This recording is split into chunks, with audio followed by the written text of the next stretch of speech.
Cancer thrives in certain environments, and one of the key factors influencing this is the pH balance of our body. Barbara O'Neill, an internationally recognized health teacher, has often explained that while our blood maintains a slightly alkaline range of 7.35 to 7.4, the cellular environment can shift. When pH inside cells drops as low as 5.5, it creates favorable conditions for yeast, fungi, and especially cancer to grow. Cancer also loves oxygen-deprived tissues and feeds readily on sugar. That's why cancer prevention strategies often emphasize three things: supporting alkalinity, improving oxygenation, and reducing excess glucose. While previous lessons focused on 7 powerful alkaline-forming foods that strengthen our defenses, today the spotlight turns to the other side of the equation: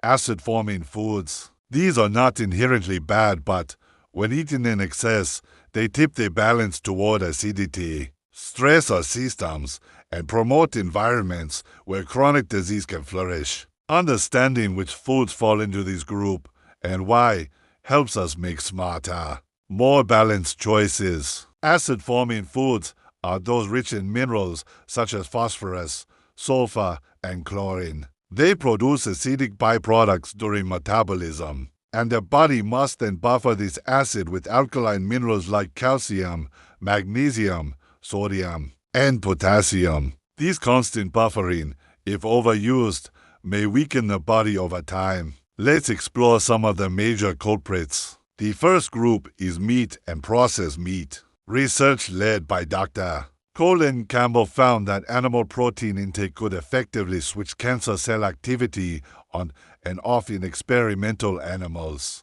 Red meat, in particular, is very high in phosphorus and sulfur, creating an acidic environment in the body. While moderate consumption of lean meats can provide valuable nutrients like iron and B12, the Western diet tends to lean heavily on processed meat sausages, deli slices, and bacon that combine protein with preservatives, further compounding acidity and inflammation. Large-scale population studies have linked high intake of these foods with increased risks of colorectal and stomach cancers, reminding us that moderation and balance are essential. The second major acid-forming food is wheat, particularly modern hybridized varieties. The original wheat, called Einkorn, had a simple gluten structure that was easier to digest. Over centuries, natural crossbreeding created strains like Emma wheat, still relatively gentle on the gut. But the large-scale hybridization projects of the 1950s, designed to maximize yield, radically altered wheat's protein structure. The result was a robust gluten matrix that not all digestive systems can break down efficiently. This explains the surge in gluten intolerance and celiac-like symptoms, which can manifest as bloating, digestive distress, and even brain fog.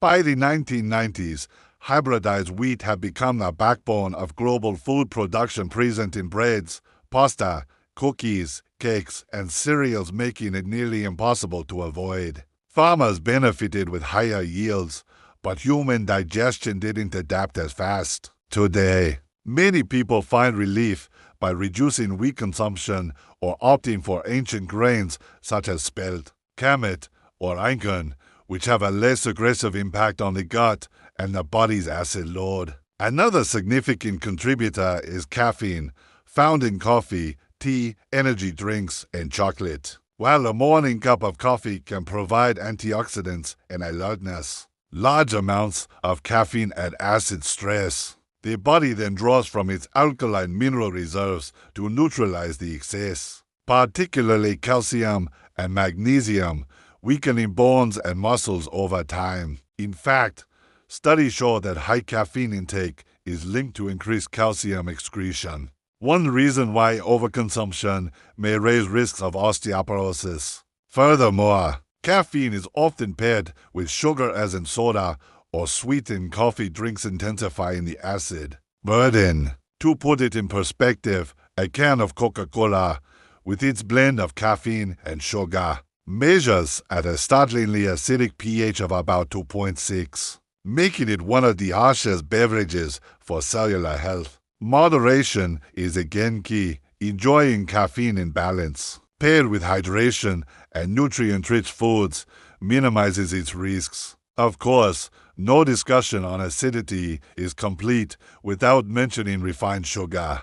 Though chemically neutral in its raw form pH 7, sugar becomes strongly acid-forming during metabolism. The liver processes it into lactic acid and acetic acid, which add to the body's acid load. Beyond that, sugar drains alkaline reserves by consuming calcium, magnesium, and potassium to buffer their metabolic byproducts. Excess sugar also alters the gut microbiome, feeding acid-producing bacteria and increasing inflammation. Over time, high-sugar diets are associated not only with obesity and diabetes, but also with immune suppression and higher cancer risks. Public health experts now recommend keeping added sugar intake below 10% of daily calories, roughly 25 to 30 grams for most adults, yet average consumption in many countries far exceeds this. A practical first step is simply cutting back on sodas,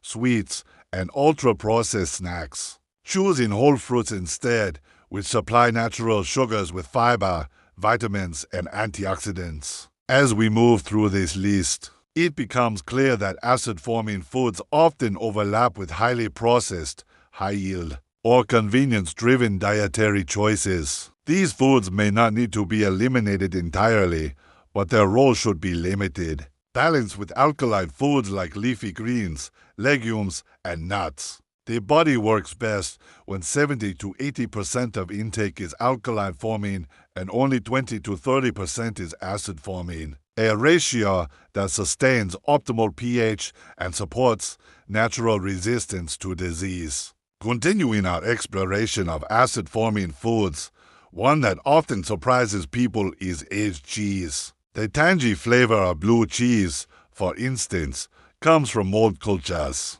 which also contribute to its acidity. In fact, most hard aged cheeses, cheddar, Parmesan, blue, fall into the acid-forming category because they are dense in protein and phosphorus. Fresh varieties like cottage cheese or ricotta are less acidic, but still not fully neutral. Dairy, in general, carries an acid load due to its protein structure and mineral balance. When the body metabolizes these proteins, acidic byproducts are generated, requiring the kidneys and other systems to neutralize them. While moderate dairy intake can provide calcium and vitamin D, excessive consumption may stress bone health rather than strengthen it. Interestingly, populations with the highest dairy intake do not consistently show the lowest rates of osteoporosis, suggesting that balance, variety, and mineral-rich plant foods are equally important for skeletal strength. Moving beyond food, we come to alcohol and tobacco, both of which are strongly acid-forming even though they are not technically foods. Alcohol metabolizes into acetaldehyde, a compound that is not only acidic but also a neurotoxin, meaning it damages nerve tissue. The brain is especially sensitive to this effect, which explains why long-term alcohol use is associated with memory problems, impaired cognition, and increased risk of neurodegenerative diseases. Tobacco works differently, but with the same result. It floods the body with chemicals that promote oxidative stress and acidity, creating the perfect environment for cellular damage. Both alcohol and smoking have been strongly tied to cancers of the mouth, throat, liver, and pancreas. Cutting down on alcohol, quitting smoking, and supporting detoxification through hydration and antioxidant-rich foods can dramatically shift the internal environment toward healing. The final group worth mentioning includes grains, legumes, and nuts. Now, it may seem confusing because these foods are usually celebrated for their health benefits. The truth is more nuanced. Within these categories, some items lean alkaline, while others lean acidic. For example, While lentils and soybeans are more alkaline forming, many other legumes tilt acidic. Similarly, almonds and Brazil nuts have a relatively alkaline effect, but most other nuts fall on the acid side. This doesn't mean we should avoid them altogether.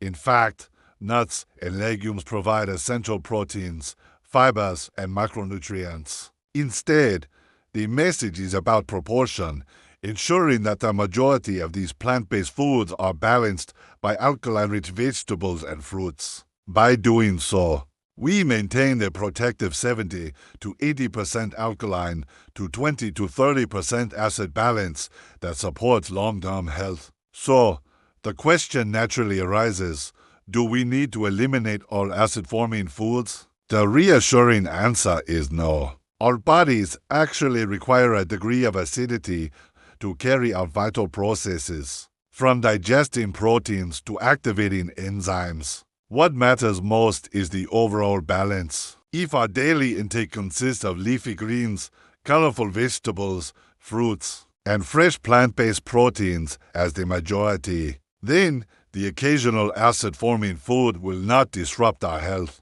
It is when acid-forming foods dominate processed meats, refined sugars, sodas, excess dairy, caffeine, and alcohol that our buffering systems are overwhelmed, forcing the body to borrow alkaline minerals from bones and tissues, gradually weakening our defenses. Modern science increasingly supports this principle. For instance, studies on dietary acid load and chronic disease risk show correlations between high acid producing diets and conditions like kidney stones, hypertension, insulin resistance, and even accelerated aging. On the other hand, diets rich in alkaline-forming foods such as vegetables, fruits, and legumes are associated with lower inflammation, better bone density, and reduced cancer risk. This does mean one bite of cheese or one cup of coffee will cause disease, but it does emphasize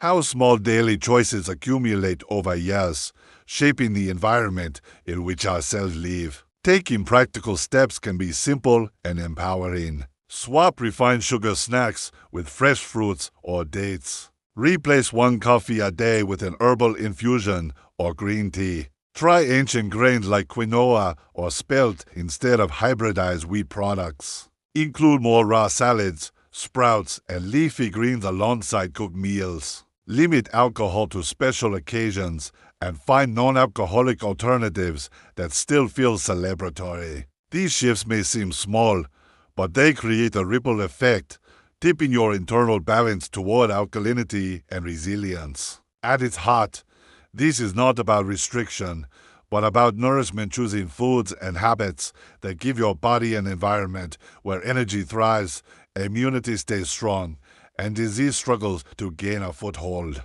Remember, cancer may love acid, low oxygen, and sugar, but you have the power, with each meal and lifestyle choice, to create a very different terrain, one that is vibrant, balanced, and protective. The goal is not perfection, but progress, making sure that most of your diet is filled with the foods that strengthen you. While the more acidic indulgences are kept as occasional, mindful treats,